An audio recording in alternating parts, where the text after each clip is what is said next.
bagaimana menggairahkan pasar modal masih menjadi topik bahasan, dan di segmen akhir ini tentu akan membahas mengenai ke depan seperti apa, bagaimana pasar modal menjaga likuiditas agar juga pemain-pemain atau investor-investor ini lebih bergairah untuk masuk di pasar modal Indonesia, karena selama ini kita lihat mulai banyak pesaing di pasar modal lain.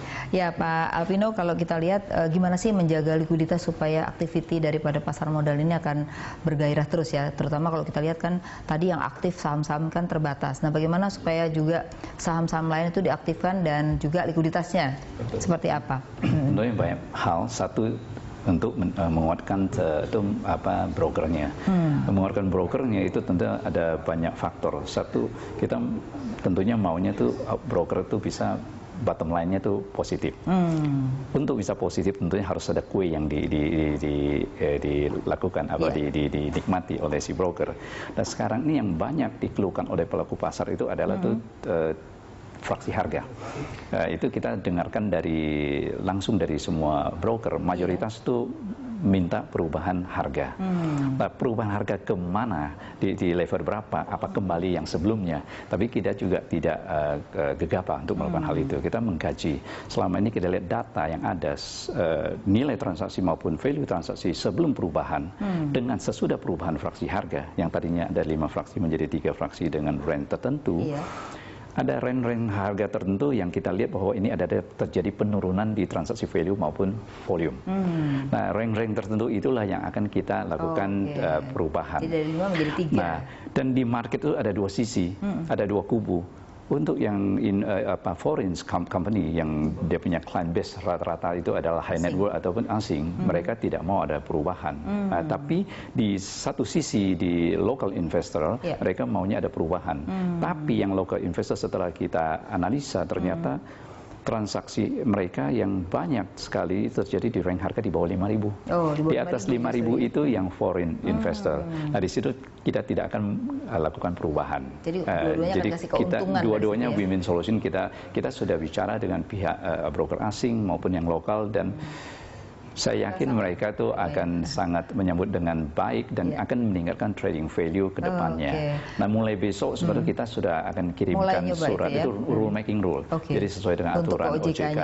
Sebelum ke OJK, jadi kita harus rule making rule dengan broker. Nah, besok kita sudah akan kirimkan draft atau perubahan fraksi. Itu sangat menarik. Mas Riko, gimana? Ini menarik nggak yang tadi dikatakan dari 5 menjadi 3 buat baik itu investor asing maupun lokal? Iya, kalau kita lihat karakter pada para investor itu kan ada yang memang untuk investasi jangka panjang, ada yang memang untuk short term trading ya. Jadi short term trading mereka perlu fraksi yang lebih fleksibel dan tentunya juga bisa mendapatkan keuntungan yang lebih baik. Nah, di sisi lain juga kita harus lihat adalah kan biasanya kita mengatur fraksi harga, misalnya harga saham itu sudah sampai 10.000 sampai 20.000. Ada emiten itu melakukan stock split supaya likuiditasnya tinggi. Ya, kalau misalnya aturan itu diberlakukan, misalnya saham itu sudah di atas 10.000, stok splitnya dan bagi 4 2.500. Kembali lagi nanti investor yang retail itu tertarik untuk bisa berinvestasi. Tapi benar juga, karena kita juga harus melihat jangan sampai kondisi itu akhirnya membuat pasar kita itu menjadi ajang spekulatif Harus kita jaga, karena kalau kita lihat dari sisi sifat pasar modal itu kan untuk investasi bukan untuk ajang spekulatif. Itu yang harus dijaga ya dari Betul, situ itu yang harus dijaga. Nah, kalau lihat investor asing kan masih lebih mendominasi ya sebenarnya daripada investor lokal ya. Nah, bagaimana sih untuk menarik juga supaya lokal ini akan lebih baik selain edukasi tadi ya? Karena selama ini rupiah kita tuh sangat berfluktuasi tergantung pada investor asing yang ada di pasar modal. Bahkan tahun 2014-2015 itu menunjukkan investor di portofolio itu jauh lebih tinggi daripada di FDI gitu loh. Nah, berarti sebenarnya lebih atraktif sekali pasar modal kita. Nah, apakah akan diberikan justru kekuasaan kepada mereka, tapi domestik ini menjadi tidak seimbang gitu. Nah, ketika kita bicara emiten dikasih pajak ya, misalnya 40% ke atas dikasih kebebasan 5%, pajak dikurangi. Tapi bagi investornya sendiri apa sih sebenarnya yang bisa membuat mereka menarik di investasi gitu? Itu satu. Kita lihat sekarang ini sebenarnya itu komposisi domestik and foreign. Domestik lebih dominan. Saat ini ya, saat sudah ini, mulai cenderung berubah ya? Itu sekitar komposisinya tuh 60-40 atau 55-45. Itu tuh domestik tuh tidak seperti yang kita bayangkan bahwa dikuasai oleh asing, tidak. Ya. Nah, tapi kenapa rupiah sangat tergantung pada keluarnya asing dalam waktu pendek gitu? Tidak juga, kalau kita lihat sampai saat ini year to date asing masih mencatatkan net buy sekitar 3 triliun sekian. Ya. Dan kedua, sekarang gimana kita mau memperbanyak investor domestik. Nah, itu yang sebentar lagi kita juga akan launching. Itu tanggal 10 Agustus bertepatan dengan HUT Pasar Modal itu launching TV pasar modal pertama di Indonesia. Gitu ya. Nah, itu kita ada launching di tanggal 10. Dari situ kita akan tayangkan setiap hari. Itu sebagian live dan itu mengenai edukasi mengenai capital market dan kalau masyarakat bisa monitor, bisa lihat perkembangan pasar modal di Indonesia dan juga kita akan memberikan edukasi maupun emiten-emiten yang akan memberikan pemaparan mengenai kinerja perusahaannya. Nah, hal ini akan saya yakin masyarakat luas itu akan tambah aware dan mengerti apa itu capital market. Iya. Mas Noriko, ini kan ada hal-hal baru yang mau dilakukan ya. Tapi sejauh ini apa sih pengalaman di BNI Sekuritas misalnya membuat investor itu untuk tertarik gitu loh. Misalnya kalau di bank tuh kadang-kadang kalau kita di prioritas gitu kan suka ditawarin ya. Tapi kadang-kadang orang tuh masih kurang aware. Nah, bagaimana? Ya kalau kita lihat sebenarnya apa yang dibutuhkan itu adalah informasi. Tapi benar juga kalau kita bisa memberikan suatu informasi kepada masyarakat itu juga bukan hanya edukasi, mereka akan lebih well informed ya. Jadi dalam strategi investasi itu mereka bukan hanya semata-mata istilahnya beli saham atau ikut-ikutan, tapi mereka juga memahami bahwa berinvestasi itu mereka membeli sebagian bisnis daripada perusahaan itu. Nah, tentunya harus lebih tahu informasi mengenai perusahaan itu. Nah, kadang-kala informasi yang didapat itu relatif sudah mulai banyak sekarang ini ya, mulai dari media TV, media cetak ya. Tapi ada juga ini kalau ini namanya istilahnya gimmicknya di pasar itu rumors. Ya. Nah, itu yang lebih dominan gimana dan tuh? Ini lebih banyak didominasi oleh investor-investor retail. Nah, tapi rumors ini justru yang membuat pasar itu menjadi lebih hidup. Oh gitu ya. Jadi nggak apa-apa tuh kalau kayak gitu.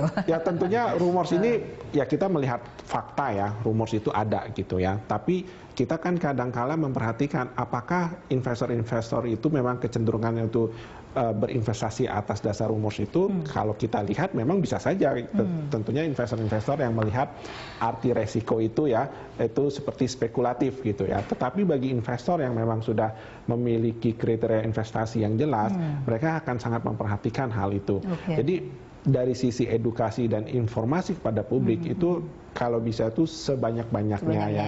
Apalagi kalau kita lihat bisa tereliminasi. Iya, media-media TV itu sangat penting ya. Apalagi ada media TV khusus untuk pasar modal, tentunya ini akan memberikan informasi yang lebih baik lagi bagi masyarakat publik. Nah, kadang-kadang gini, analis-analis nih seperti Mas Noriko nih sering mendapat informasi lebih dulu dan akhirnya rumors itu muncul. Nah, kadang-kadang pemerintahnya itu lebih lambat gitu dibandingkan para pelakunya. Nah, gimana nih supaya ada keseimbangan? Nah, itulah pemikiran kita kenapa adanya TV capital market pertama di Indonesia. Oh, nanti akan ada nih ya itu dan itu berarti itu first hand kita sebutnya itu. Jadi investor maupun pemerhati pasar modal akan dapat berita ataupun news yang eksklusif dan live. Jadi kita akan datangkan emiten yang akan berbicara. Semua emiten kita akan undang. Juga termasuk produk-produk ETF yang selama ini banyak sekali masyarakat yang tidak mengetahui. Bahkan pelaku pasar tidak mengetahui secara persis apa itu ETF. ETF itu sebenarnya boleh bilang itu adalah salah satu produk yang untuk hedging daripada itu. Nah, itu sangat menarik. Benar. Nah, itu kita akan gunakan media ini untuk memberikan jadi nanti TV itu khusus untuk informasi. Nah, kedua kita lihat saat ini di mall di seluruh Indonesia, mana ada kita pernah lihat ada screen TV menyangkut mengenai capital market atau running trade. Nanti akan ada semua. Kita akan menuju ke sana. Ya, karena kalau kita ke mall, kita lihat paling ada iklan untuk konsumsi atau saham nggak ada di situ. Saham tidak ada. Itu awareness itu yang kita harus berikan dulu. Dan kedua di situ edukasi mengenai apa sih saham. Terus kita contoh kita semua rata-rata punya tabungan di bank tertentu. Quote unquote sebenarnya bank tersebut sudah listed di Bursa Efek. Nah, kita percayakan dana kita ke bank tersebut dan kita yakin perusahaan tersebut pasti make money. Makanya saya berani taruh uang saya di bank tersebut dan dapat bunga sekian. Kenapa kita tidak beli sahamnya? Artinya kita membeli perusahaan tersebut. Membeli masa depan daripada emiten itu yang kita ya. mesti memberikan edukasi kepada masyarakat. Jadi ini bagus ya Mas Noriko ya, diterima ya dengan kondisi. Kita pelaku industri memang sangat welcome ya dengan hal-hal yang sangat edukatif dan juga memberikan informasi yang cukup luas. Tapi memang ada hal yang perlu juga kita perhatikan adalah bahwa pengetahuan ini bukan hanya untuk di masyarakat kota. Ya sayangnya ini hanya bisa diakses oleh masyarakat kota. Padahal kalau kita ingin memperkuat industri pasar di daerah ya. Iya, itu untuk memperkuat pasar modal kita. Banyak di daerah itu yang mereka memiliki dana besar, tapi akses informasinya terbatas. Mungkin perlu diperhatikan ya Pak, tidak di kota besar ya. Karena saya lihat cabang-cabang broker juga banyak di kota besar nih, sampai ke sana gitu. Dan kedua, resourcesnya masih kurang. Dan kalau kita perhatiin di salah satu paket yang dikeluarkan oleh OJK itu sangat bagus, yaitu menyangkut WPPE, terus izin bagi marketing. Saat ini kan sangat sekali minim lah kita lihat jumlah marketing kita yang punya license. Saya rasa kurang dari 5.000. Berarti dia jangkau nasabahnya sangat terbatas. Dengan adanya paket ini berarti akan dipermudah untuk mendapatkan izin. Baik Pak Alvino, banyak hal sebenarnya kita pengen ngomongin lagi tapi udah habis waktunya gitu ya Pak Alvino dan Pak Noriko, terima kasih ya. Ya pemirsa, dari perbincangan tadi maka bisa disimpulkan sebenarnya bahwa menggairahkan pasar modal sudah didukung oleh kebijakan Otoritas Jasa Keuangan, di mana ada 15 paket kebijakan khusus bagi pasar modal, dan diharapkan akan banyak emiten-emiten baru, baik itu dari BUMN dan juga anak-anak perusahaan, juga dari UKM yang saat ini baru dikembangkan ya, bagaimana supaya UKM dan juga yang baru startup untuk bisnis dan mempunyai prospek itu akan menjadi atau mendapatkan mudah dari pasar modal ya. Saat ini lebih banyak pada private equity. Nah, selain itu kita juga berharap masyarakat Indonesia akan menjadi investor domestik yang jauh lebih banyak. Kalau saat ini jumlahnya di bawah 400.000, kita berharap bisa paling tidak 2 juta orang bisa menjadi investor domestik, karena di mana negara yang investor domestiknya jauh lebih banyak itu juga akan membuat stabilisasi dalam tentunya mata uang. Ini ada pengaruhnya, dan kita berharap dengan adanya informasi baru dari pasar modal melalui TV, diharapkan juga sosialisasinya akan berjalan tidak hanya di kota-kota besar, tapi kita juga berharap daerah-daerah juga bisa berinvestasi di pasar modal, sehingga Indonesia yang penduduknya 250 juta tentunya tidak hanya pada sektor perbankan saja, tapi pasar modal akan menjadi prospek yang juga menggairahkan bagi investor. Ya pemirsa, terima kasih atas kebersamaan Anda. Sampai jumpa di topik-topik yang lebih menarik di minggu mendatang. Assalamualaikum.